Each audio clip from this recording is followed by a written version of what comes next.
Hi, I'm Monique from Monique Property. Are you a glass half full or a glass half empty person?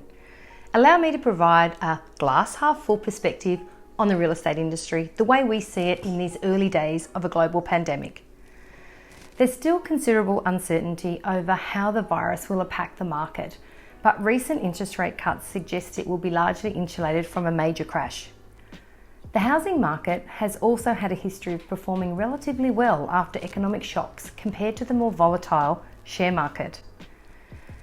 Major share market losses and recessions are not necessarily predictors of declining house values. During the 1987 Black Monday stock market crash, the Australian share market lost 23% of its value in a single day, but housing values were largely unaffected. Values instead went up by double-digit margins a year later as financial deregulation drove up asset prices. The property price rise also coincided with the major drop in unemployment at the time. Property values did decline again during the early 1990s recession, but only about 4.4% nationally over a period from June 1989 to October 1990.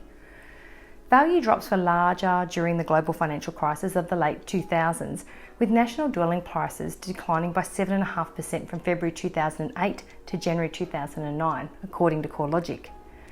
The GFC era slump ended quickly because of an uplift in mining-related investment, which led to large job increases and the start of a rate cycle cut.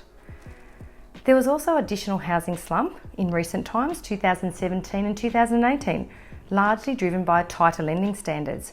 But the downturn was quickly followed by another rebound in late 2019 and early 2020. Property prices are far less volatile than share markets because housing is not a liquid asset and remains a consumption good. The most likely scenario is the uncertainty over coronavirus, which could drive property price transactions down, but not cause a major collapse in pricing. There will be buyers who will put off with their plans to purchase, and there will also be homeowners who decide not to list.